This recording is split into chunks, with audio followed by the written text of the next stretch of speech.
I now give the floor to the distinguished representative of Pakistan to introduce an address by the head of government. Mr. President, I have the great honor to introduce a recorded statement by His Excellency Mr. Imran Khan, the Prime Minister of the Islamic Republic of Pakistan. Bismillah ar-Rahman ar-Rahim. Iyaka na'budu wa iyaka nasta'in.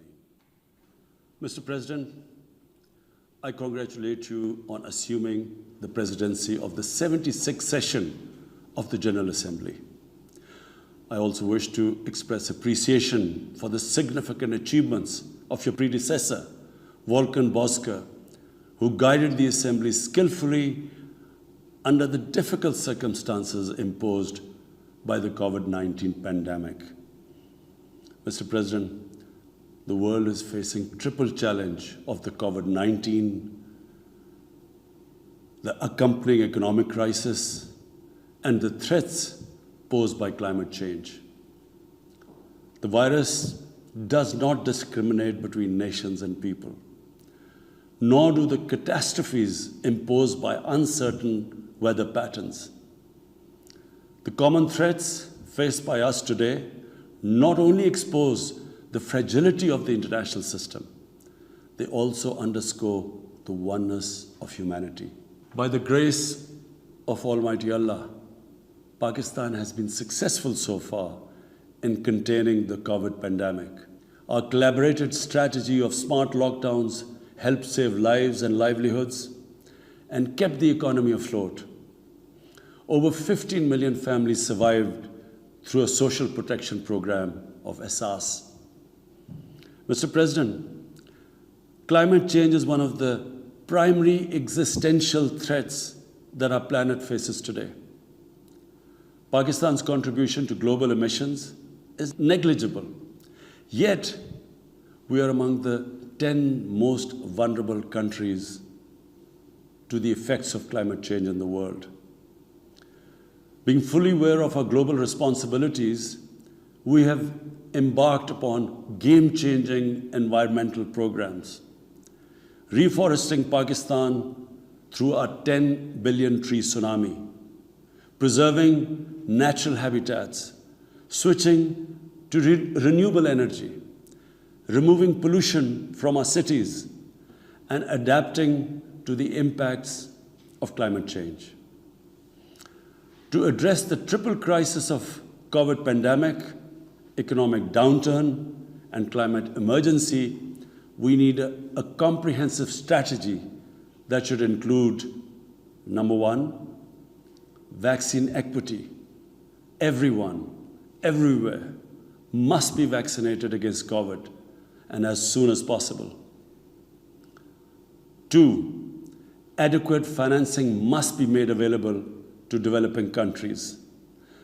This can be ensured through comprehensive debt restructuring, expanded ODA, redistribution of unutilized SDRs, and allotment of a greater proportion of SDRs to developing countries. And finally, provision of climate finance. Three, we must adopt clear investment strategies which help alleviate poverty, promote job creation, build sustainable infrastructure, and of course, bridge the digital divide. I propose that the Secretary General convene an SDG summit in 2025 to review and accelerate implementation of sustainable development goals. Mr. President, because of the plunder of the developing world by their corrupt ruling elites, the gap between the rich and the poor countries is increasing at an alarming speed. Through this platform, I've been drawing the world's attention towards the scourge of illicit financial flows from developing countries. The Secretary General's high-level panel of financial accountability, transparency, and integrity called the Facti Panel has calculated that a staggering $7 trillion in stolen assets are parked in financial haven destinations. This organized theft and illegal transfer of assets has profound consequences for the developing nations. It depletes their already meager resources, accentuates the levels of poverty, especially when laundered money puts pressure on the currency and leads to its devaluation. At the current rate, when the Facti Panel estimates that $1 trillion every year is taken out of the developing world, there will be a mass exodus of economic migrants towards the richer nations. What the East India Company did to India, the crooked ruling elites are doing to the developing world, plundering the wealth and transferring it to Western capitals and offshore tax havens. And Mr. President, retrieving the stolen assets from the developed countries is impossible for poor nations. The rich countries have no incentives or compulsion to return this ill-gotten wealth. And this ill-gotten wealth belongs, remember, to the masses of the developing world. I foresee in the not-too-distant future, a time will come when the rich countries will be forced to build walls to keep out economic migrants from these poor countries. I fear a few wealthy islands in the sea of poverty will also turn into a global calamity like climate change. The General Assembly must take steps meaningfully to address this deeply disturbing and morally repugnant situation, naming and shaming the haven destinations and developing a comprehensive legal framework to halt and reverse the illicit financial flows are most critical actions to stop this great economic injustice. And at a minimum, the recommendations of the Secretary General's Facti Panel should be fully implemented. Mr. President, Islamophobia is another pernicious phenomenon that we all need to collectively combat. In the aftermath of the 9/11 terrorist attacks, terrorism has been associated with Islam by some quarters. This has increased the tendency of right-wing, xenophobic, and violent nationalist extremists and terrorist groups to target Muslims. The UN Global Counter-Terrorism Strategy has recognized these emerging threats. We hope the Secretary General's report will focus on these new threats of terrorism posed by Islamophobes and right-wing extremists. I call on the Secretary General to convene a global dialogue on countering the rise of Islamophobia. Our parallel efforts at the same time should be to promote interfaith harmony, and they should continue. Mr. President, the worst and most pervasive form of Islamophobia now rules India. The hate-filled Hindutva ideology propagated by the fascist RSS BJP regime has unleashed a reign of fear and violence against India's 200 million Muslim-strong community. Mob lynching by cow vigilantes, frequent pogroms such as the one in New Delhi last year, discriminatory citizenship laws to purge India of Muslims, and a campaign to destroy mosques across India and obliterate its Muslim heritage and history are all part of this criminal enterprise. New Delhi has also embarked on what it ominously calls the final solution for Jammu and Kashmir dispute. It has undertaken a series of illegal and unilateral measures in occupied Jammu and Kashmir since 5th August 2019. It has unleashed a reign of terror, by an occupation force of 900,000. It has jailed senior Kashmiri leadership, imposed a clampdown on media and internet, violently suppressed peaceful protest, abducted 13,000 young Kashmiris and tortured hundreds of them. It has extrajudicially killed hundreds of innocent Kashmiris in fake encounters and imposed collective punishments by destroying entire neighborhoods and villages. We had unveiled a detailed dossier on gross and systematic violations of human rights by the Indian security forces in occupied Jammu and Kashmir. This repression is accompanied by illegal efforts to change the demographic structure of the occupied territory and transform it from a Muslim majority into a Muslim minority. Indian actions violate the resolutions of the United Nations Security Council on Jammu and Kashmir. They clearly prescribe, the resolutions clearly prescribe that the final disposition of the disputed territory should be decided by its people through a free and impartial plebiscite held under the UN auspices. India's action in occupied Jammu and Kashmir also violate international human rights and humanitarian laws, including the Fourth Geneva Convention, and amount to war crimes and crimes against humanity.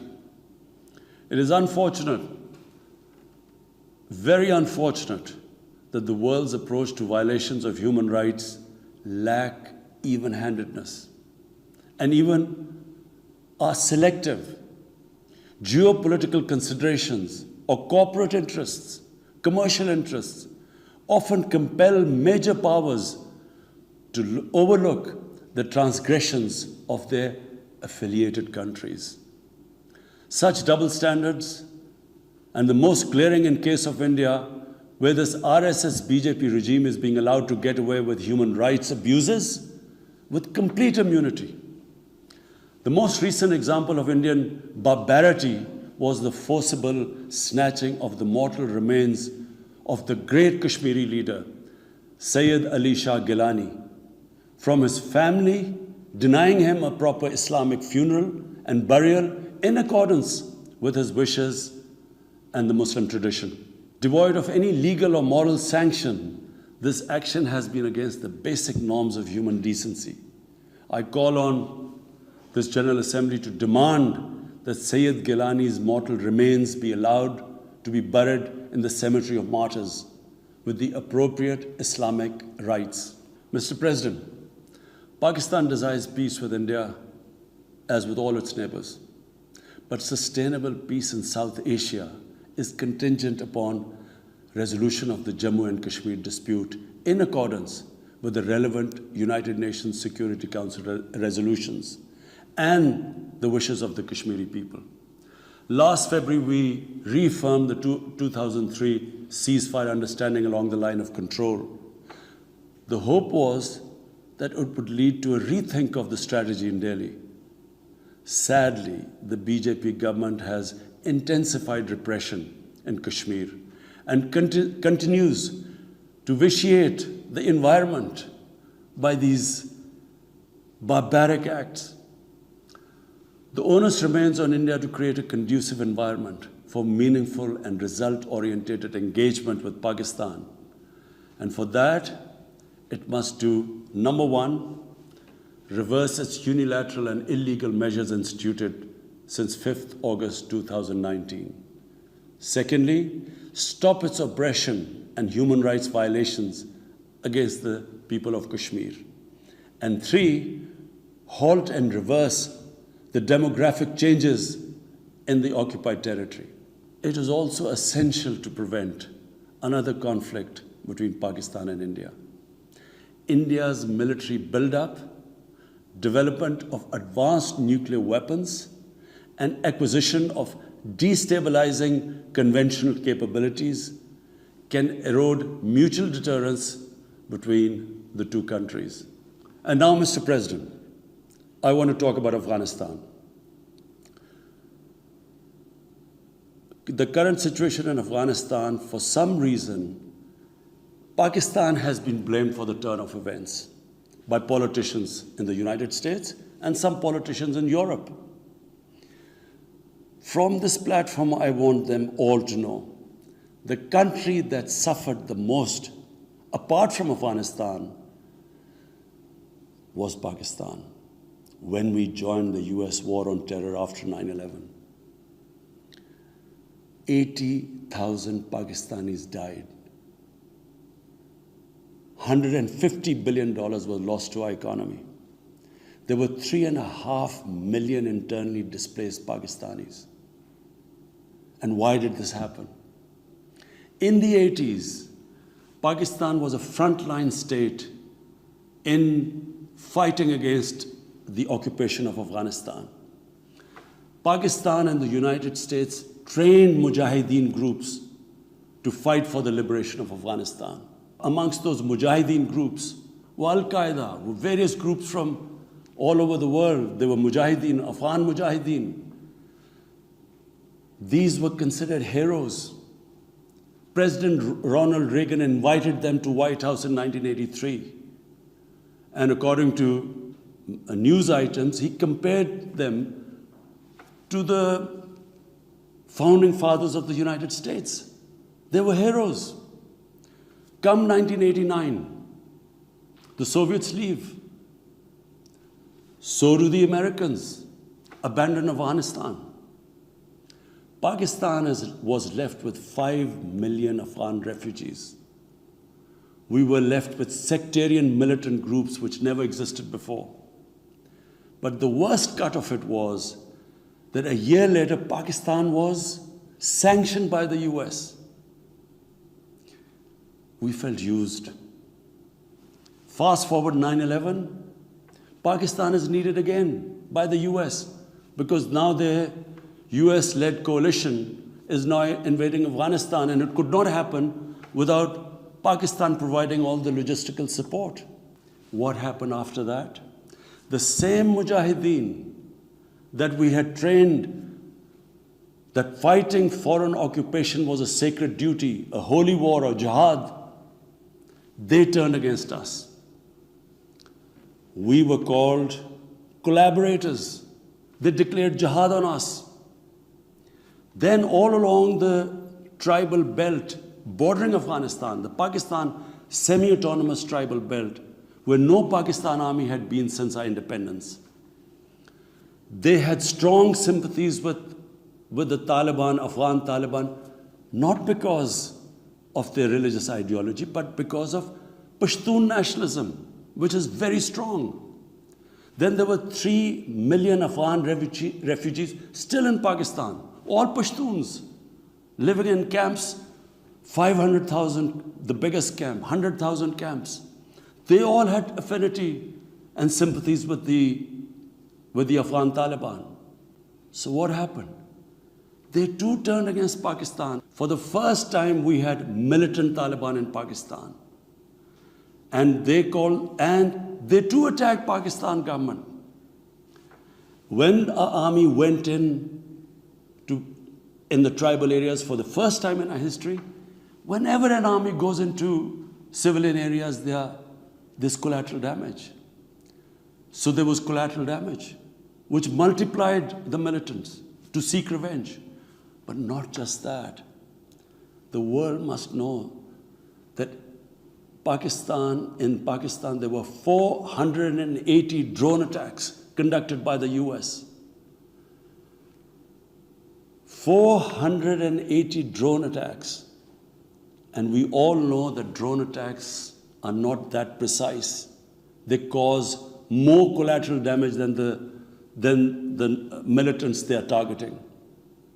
So, who did the people whose relatives were being killed? Who did they seek revenge? Against Pakistan. Between 2004 and 2014, there were 50 different militant groups attacking the state of Pakistan. At one point, people like us were worried that will we survive this? There were bombs going all over Pakistan.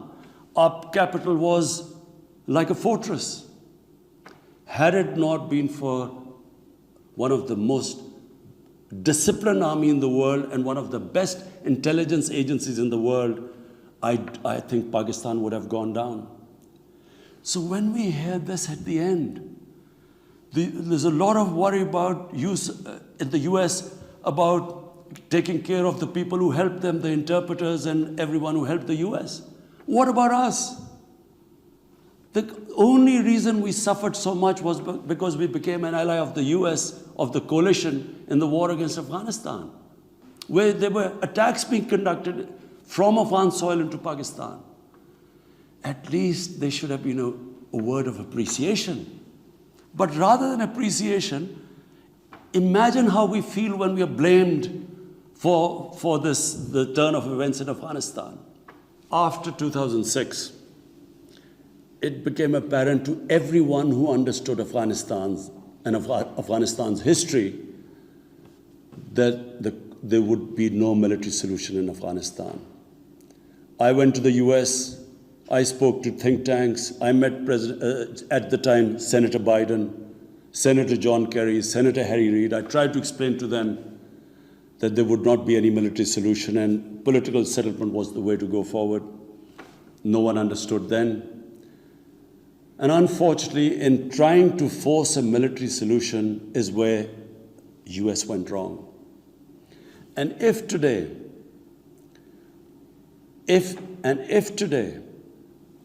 the world needs to know why the Taliban are back in power, all the world has to do is do a deep analysis of why 300,000 well-equipped Afghan army, and remember, Afghans are one of the bravest nations on earth.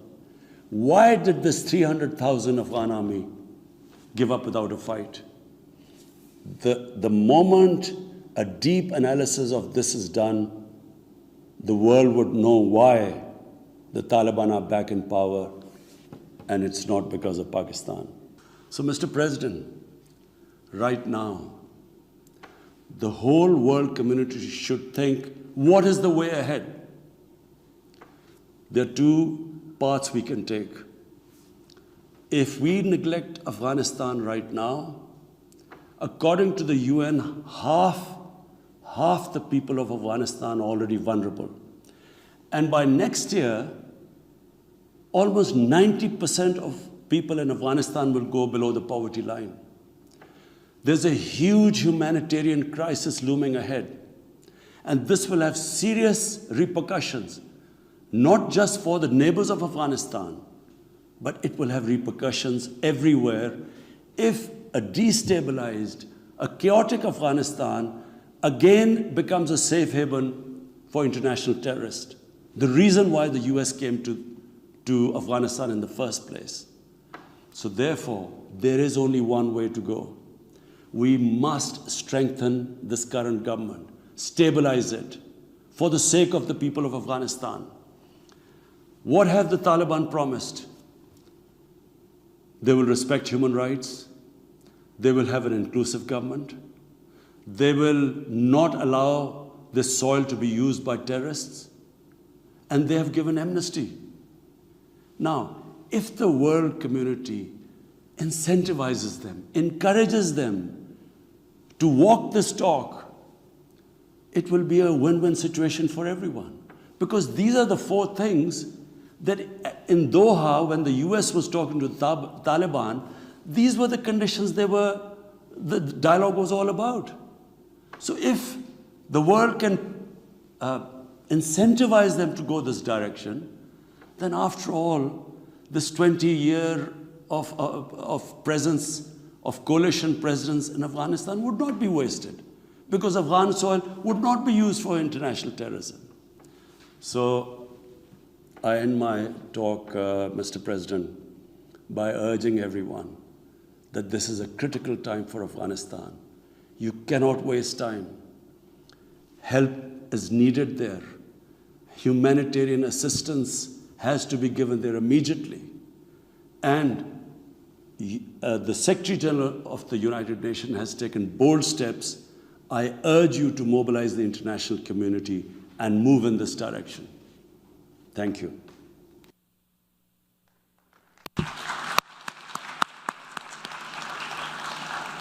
On behalf of the General Assembly, I wish to thank the Prime Minister of the Islamic Republic of Pakistan for the statement just made. The Assembly will hear an address by His Excellency Irakli Garibashvili, Prime Minister of Georgia. May I request protocol to escort His Excellency.